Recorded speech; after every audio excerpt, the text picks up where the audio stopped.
One road is the road of truth, the road of justice, the road of peace, the road of the prophets of Allah. The other is the road of falsehood, of injustice, of oppression, of decadence, of godlessness. And it is the road of Iblis, the road of Al-Masih al-Dajjal, the road of Gog and Magog. And in the Quran they are recognized as Rum in Surah Rum. This ummah and the ummah of Muhammad alayhi salatu wasalam, these two ummahs have an abiding role to play on this road to the end of history. And the pivotal moment at the end of this road is the return of the Messiah when he comes back. Before him there is the advent of the Imam al-Mahdi alayhi salam and the restoration of the Khilafah state or the holy state in Mecca. And then a Khilafah state in Jerusalem, which will go to be the ruling state in the world, because the Messiah is going to rule the world. Allah showed to Sulaiman alayhi salam a vision, and he saw the Jasad sitting on the throne. It is that holy state which will be restored at the end of this road, and which will rule the world as the ruling state from Jerusalem, not Mecca. But our Imam will rule from Mecca. This Ummah will rule from Mecca. And Nabi Isa alayhi salam, Allah's messenger, said he would be one who will rule, meaning rule the world, with justice from Jerusalem. And so history will end. Before we proceed to the second road, which is our lecture today, we need to go to two parts of the Quran. And the first, of course, is to Surah Rum.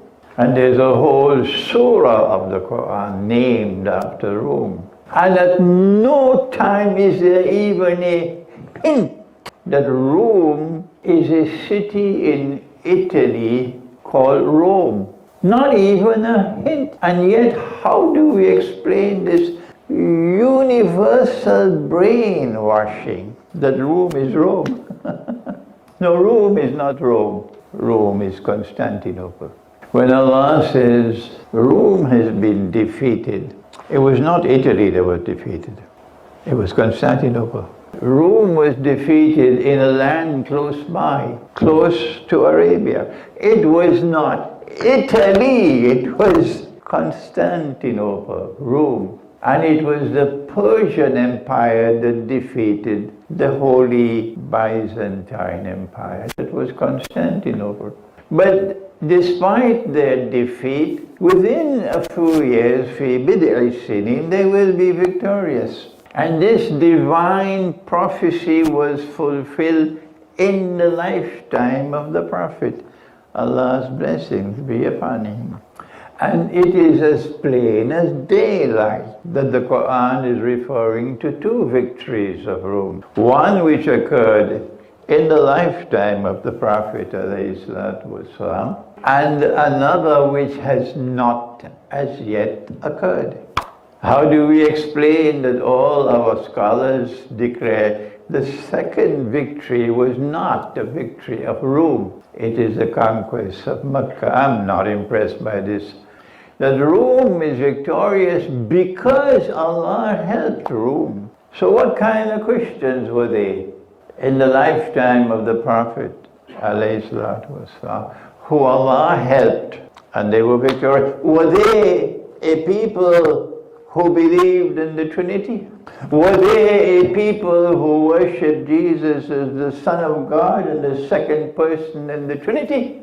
The answer is an overwhelming yes. There is no way you can get away from that. Despite the fact that they believed in the Trinity, despite the fact that they worshipped Jesus as the Son of God, yet Allah helped them and they were victorious. And they will again be victorious. Where is Rome today?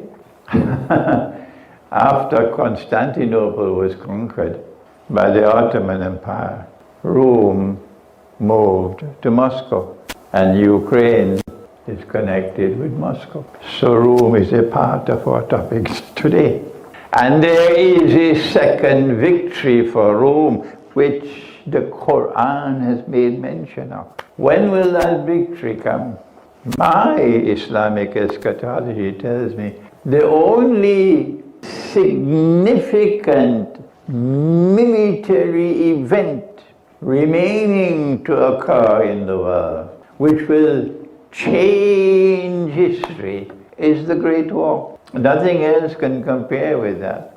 And so my view is that the second victory of Rome will come in the Great War. But let me warn you, but the Quran also speaks about something else in Surah Al-Kahf, about a great traveler who traveled to the two ends of the land.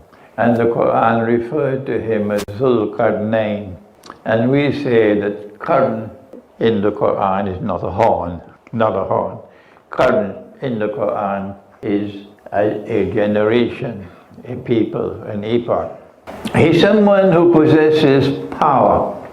But power rests on the foundations of faith. That is this road. And he uses power to resist the oppressor. That's this road. And he uses power to help and to reward those who have faith and are righteous. That's this road. And when he traveled in the direction of the setting of the sun, meaning westwards, and he came to this body of water, which was Ainun Hamia, dark and murky. And we all agreed now that it is the Black Sea. Allah spoke to Zulqarnain. So I never identify Zulqarnain with any historical personality. I never do that. How will you treat these people? And he says, those who are wicked in conduct, I'll punish them. When they return to you, you will also punish them. And those who are righteous in conduct and have faith, I will reward them and treat them nicely.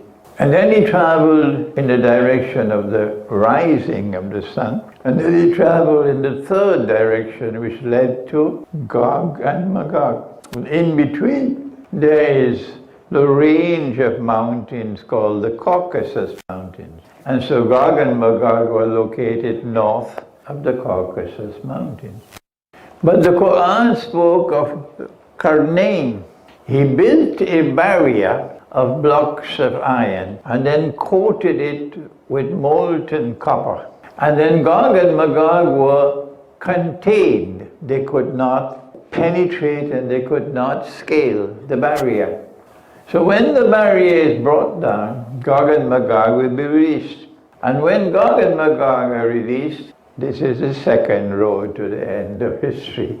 Because Gog and Magog will now, there are people who commit fasad.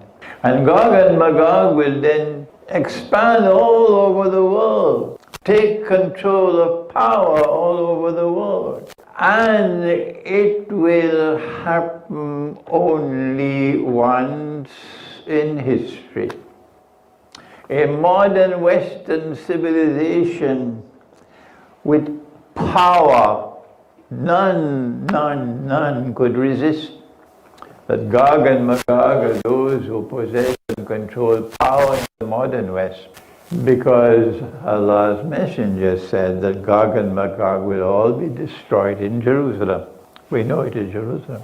But it is Qarnain, an event which will occur with two different generations, two different times in history. So there is a second Qarn to come.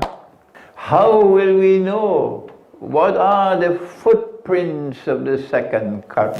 Answer, you've got to look in the region of the Black Sea.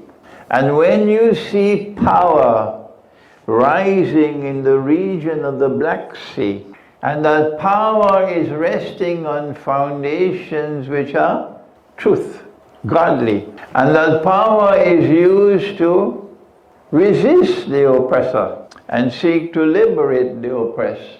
And that power is used to reward those who are righteous in conduct and treat them nicely. And therefore that power resists modern Western civilization. Then that power is destined for history to repeat itself. And as it was the first time, so will it be one more time. The first time it was a barrier built of blocks of iron, and Gog and Magog were contained, checkmated. I want to share with you my insight that we are now living through the second coming, and you can see it at work in Ukraine.